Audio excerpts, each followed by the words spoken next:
Welcome back to the Ingram Angle. As we've been reporting, we should be thankful for the economic rebound that President Trump has helped usher in during his first year in office.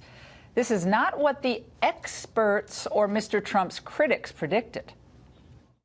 If the unlikely event happens and Trump wins, you will see a market crash of historic proportions. In the event Donald wins, I have no doubt in my mind the market tanks. If the polls look like there's a decent chance that Donald could win, I'll put a huge hedge on that's over 100% of my equity positions and my bond position as well that protects me just in case he wins. I'm worried about it. And, you know, I'm not going to sugarcoat it. I'm a free trader. TPP is good for American business. I think NAFTA was good for American business. But you can't get everything in life you want. Unbelievable. I love those montages. I think I want just that for Christmas. I don't need anything else. Well, it hasn't turned out that way, has it? Everything hasn't cratered. The world hasn't come to an end. Unemployment is down. Blue-collar wages are rising. The stock market is booming, all because America First policies do work and not the problem all the experts were predicting.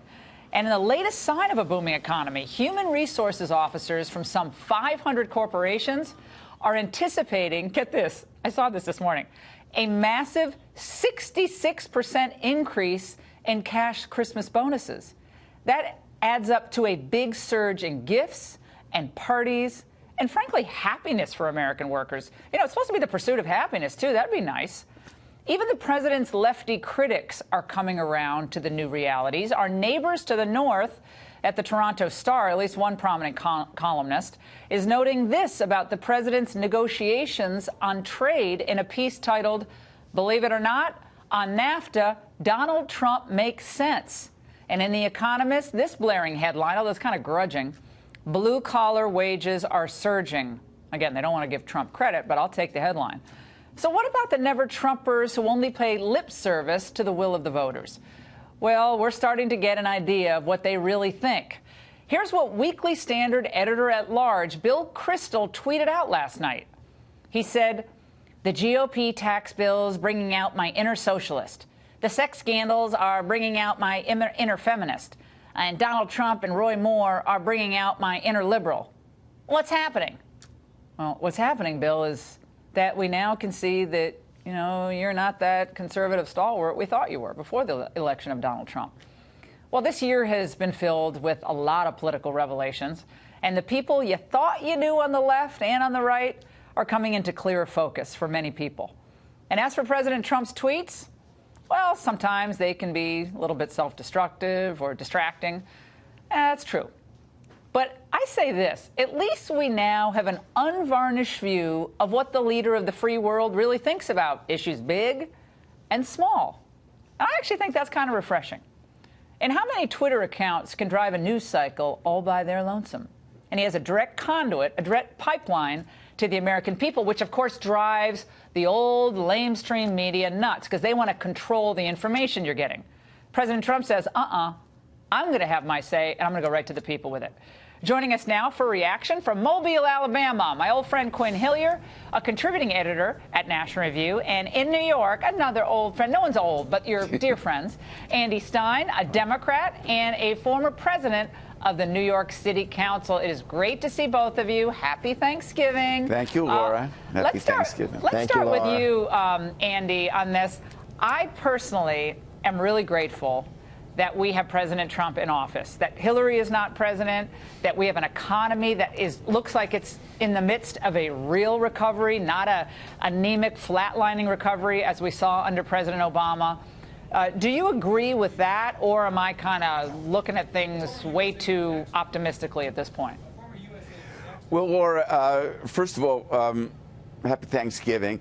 When I met Donald Trump in 1973, a mutual friend called to ask us to have dinner. He is the exact same person as he was then. And isn't it refreshing to have someone who is really honest and says what he thinks? Sure, occasionally he may put his foot in his mouth, but I think that he's done so well The economy is really strong. I mean, this is $2 trillion that is in the pocket of working men and women. We defeated ISIS in Raqqa, and there's no more talk about a caliphate. He's reduced all these regulations. I think he's doing a terrific job. And, you know, when I first endorsed him in the Wall Street Journal in September of 2016, the people in Manhattan, everywhere I'd go, would say, how could you do that? He's this, he's that. I mean, you have no idea. You played Steve Ratner, some of these other people. Oh, no. They went insane. But the truth is that Trump is an extremely caring, sensitive guy. You know, when my father was sick and dying, he would call a couple times a week to see how he was. The same with Bob Kraft's wife. The same with David Friedman, our ambassador. Yeah, a lot of people just don't know that about him, Andy. A lot of people don't know that about him. Quinn, I know you weren't a big fan, to say the least, of Donald Trump during the primary. You didn't want him to be the nominee.